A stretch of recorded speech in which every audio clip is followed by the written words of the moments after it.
Seção 3ª. Disposições comuns aos parcelamentos. Artigo 4º. Aos parcelamentos de que trata esta lei não se aplica disposto no parágrafo 1º do artigo 3º da Lei nº 9.964, de 10 de abril de 2000, no parágrafo 2º do artigo 14-A, da Lei nº 10.522, de 19 de julho de 2002, e no parágrafo 10 do artigo 1º da Lei nº 10.684, de 30 de maio de 2003. Parágrafo único.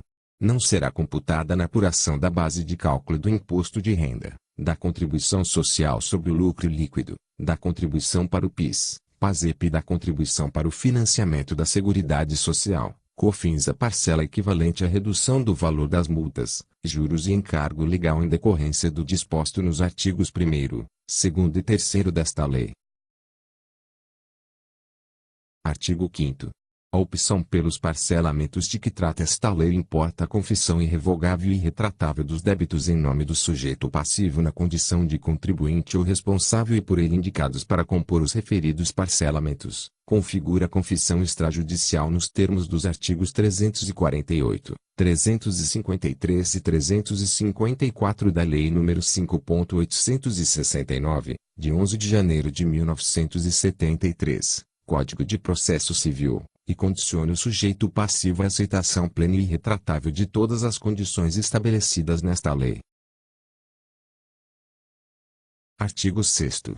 O sujeito passivo que possuir ação judicial em curso, no qual requer o restabelecimento de sua opção ou a sua reinclusão em outros parcelamentos, deverá, como condição para valer-se das prerrogativas dos artigos 1º, 2º e 3º desta lei, desistir da respectiva ação judicial e renunciar a qualquer alegação de direito sobre a qual se funda a referida ação, protocolando o requerimento de extinção do processo com resolução do mérito, nos termos do inciso V do caput do artigo 269 da Lei nº 5.869, de 11 de janeiro de 1973, Código de Processo Civil, até 30 dias após a data de ciência do deferimento do requerimento do parcelamento.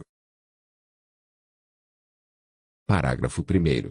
Ficam dispensados os honorários advocatícios em razão da extinção da ação na forma deste artigo.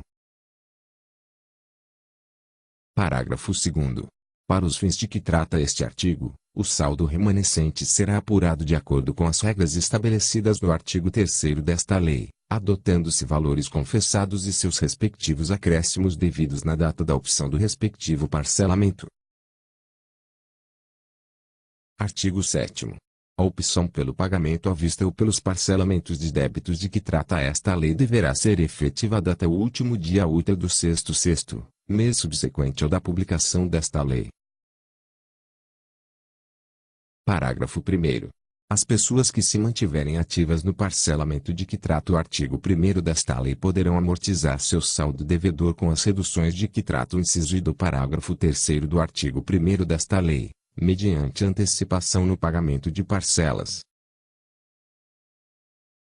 Parágrafo 2º.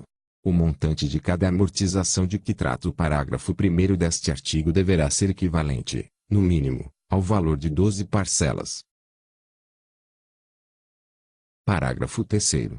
A amortização de que trata o parágrafo 1º deste artigo implicará redução proporcional da quantidade de parcelas vincendas.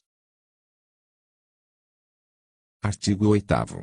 A inclusão de débitos nos parcelamentos de que trata esta lei não implica novação de dívida. Artigo 9º. As reduções previstas nos artigos 1º, 2º e 3º desta lei não são cumulativas com outras previstas em lei e serão aplicadas somente em relação aos saldos devedores dos débitos. Parágrafo único. Na hipótese de anterior concessão de redução de multa, de mora e de ofício, de juros de mora ou de encargos legais em percentuais diversos dos estabelecidos nos artigos 1º, 2º e 3º desta lei, prevalecerão os percentuais nela referidos, aplicados sobre os respectivos valores originais. Artigo 10. Os depósitos existentes vinculados aos débitos a serem pagos ou parcelados nos termos desta lei serão automaticamente convertidos em renda da União, após a aplicação das reduções para pagamento à vista ou parcelamento. Parágrafo 1º. Na hipótese em que o valor depositado exceda o valor do débito após a consolidação de que trata esta lei, o saldo remanescente será levantado pelo sujeito passivo. Parágrafo 2º. Tratando-se de depósito judicial, o disposto no caput somente se aplica aos casos em que tenha ocorrido desistência da ação ou recurso e renúncia a qualquer alegação de direito sobre o qual se funda a ação, para usufruir dos benefícios desta lei. Parágrafo 3º. Os valores oriundos de constrição judicial depositados na conta única do Tesouro Nacional até a edição da medida provisória no 651, de 9 de julho de 2014, poderão ser utilizados para pagamento da antecipação prevista no parágrafo 2º do artigo 2º da Lei nº 12.996, de 18 de junho de 2014. Parágrafo 4º. A Procuradoria-Geral da Fazenda Nacional e a Secretaria da Receita Federal do Brasil, no âmbito das respectivas competências, editarão os atos regulamentares necessários à aplicação do disposto neste artigo. Artigo 11. Os parcelamentos requeridos na forma e condições de que tratam os artigos 1º, 2º e 3º desta lei. Inciso 1º. Não dependem de apresentação de garantia ou de arrolamento de bens, exceto quando já houver penhor em execução fiscal ajuizada, Inciso 2º. No caso de débito inscrito em dívida ativa da União, abrangerão inclusive os encargos legais que forem devidos, sem prejuízo da dispensa prevista no parágrafo 1º do artigo 6º desta lei.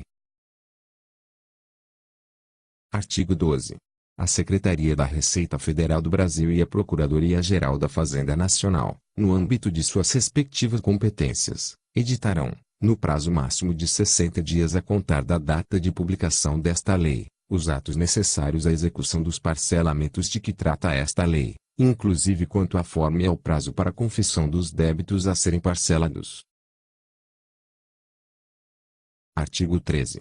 Aplicam-se, subsidiariamente, aos parcelamentos previstos nos artigos 1º, 2º e 3º desta lei as disposições do parágrafo 1º do artigo 14-A, da Lei nº 10.522, de 19 de julho de 2002, não se lhes aplicando o disposto no artigo 14 da mesma lei.